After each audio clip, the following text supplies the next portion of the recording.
नमस्ते दोस्तों, Neva glow within rise beyond में आपका स्वागत है। आज एक संवेदनशील टॉपिक पे हम बात करेंगे। ये टॉपिक का विचार कैसे आया, मैं सुबह न्यूज़पेपर पढ़ रही थी और उसमें मैंने देखा कि जो कलेक्टेड जन सुनवाई होती है उसमें 70 से 80% जो मुद्दे आते हैं वो आते हैं बुजुर्ग माँ बाप या सिंगल पेरेंट्स की, जिनके अपने बच्चों ने उनका तिरस्कार कर दिया है, उनको घर में रखने से मना कर दिया है, उनको भोजन आदि सुविधाएं देनी बंद कर दी है, उनकी प्रॉपर्टी ले ली है, उनसे बदतमीजी करे। इवन कई मामलों में बच्चों ने उन पे हाथ भी उठाया है।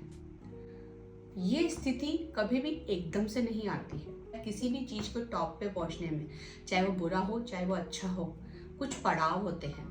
आप ये मत सोचिए कि हमारी परवरिश कहाँ पे कमजोर रहेगी। मोबाइल, टीवी, संगति, कहीं ना कहीं कुछ ना कुछ ऐसा हो जाता है जहाँ बच्चे भटक जाते हैं और वो इस तरह का जो है अनुचित व्यवहार अपने पेरेंट्स से करते हैं। अत्याचार करने से सहने वाला बड़ा पापी होता है। हमें क्या करना है? हमें अपनी सुरक्षा खुद करनी है। आपको शुरुआत से, जैसे ही बदतमीज अगर बच्चा करता है और बोलता है आपने हमारे लिए क्या करा है, क्या करते हो आप, ये दो मुझे वो दो, तो आपको बोलना है आपको पढ़ाई करके हमने इस लायक बना दिया है। अब आपकी लाइफ आपके हाथ में है कि आप दौड़ लगा के आगे बढ़ते हो, क्या करते हो। आज नहीं तो कल मेहनत करके उनको सुविधाएं मिलेगी ही मिलेगी। लेकिन यदि आप उनकी हमेशा फाइनेंशियली हेल्प करते रहेंगे तो वो कभी खुद से ग्रो नहीं कर पाएंगे और उनको आदत पड़ जाएगी आपसे पैसे लेने की, और जब आप पैसे नहीं देंगे तो वो आपके अगेंस्ट हो जाएगी। उनको ये शुरू से पता होना चाहिए कि अब हमारे माँ बाप ने हमें पढ़ा दिया, अब हमारी लाइफ की, हमारी शौक, हमारी ज़रूरत, हमारी रिस्पॉन्सिबिलिटी जो है वो हमें पूरी करनी है। दूसरी बात, अगर वो आपसे बदतमीजी करते हैं तो पहले ही मौके पे आपको नो कर देना कि भाई ये एक्सेप्टेड नहीं है।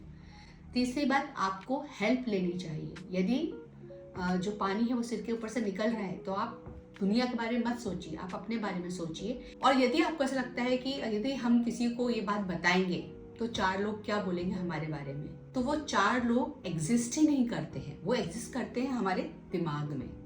टेक हेल्प लॉ बना हुआ है, आईपीसी 125 बना हुआ है ना, सीनियर सिटीजन 2007 में लॉ बना हुआ है, डोमेस्टिक वायलेंस के लिए लॉ बना हुआ है। ये सारे जो लॉज है ये आपकी सुविधा के लिए बने हुए हैं, तो आपकी मदद के लिए कोई ना कोई आसपास जरूर है। प्लीज़ कॉल कीजिए अपने उस फ्रेंड को, अपने उस रिश्तेदार को जिस पे आप ट्रस्ट करते हैं, या फिर वी केयर फॉर यू या डोमेस्टिक जो वायलेंस का जो हेल्पलाइन नंबर है उस पे आप जो है मदद मांग सकते हैं। या फिर कोई आपका कोई दोस्त है जो इस दुख से गुजर रहा है, प्लीज़ उनकी हेल्प कीजिए, उनकी बात सुनिए और उनकी मदद कीजिए इस दुख से बाहर आने में, उनको स्ट्रेंथ दीजिए।